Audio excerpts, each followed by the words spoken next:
Hi there, I'm going to show you how to replace a battery on this Mercedes Benz AMG key fob. You do not need any tools, but you do need one of the replacement batteries. This takes one of the 2032s, and you can get these off Amazon for just a couple bucks, and there's a link below in the description.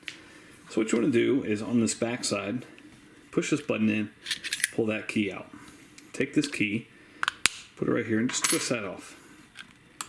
Once you have access to this inner panel, take your key, pop it right here, and pop that panel up. Then you can just push on the battery right there. Take out your old battery. Your new one goes in here. Then this has two little clips. Those go in first. Give that a good squeeze. You can put your mechanical key back in now.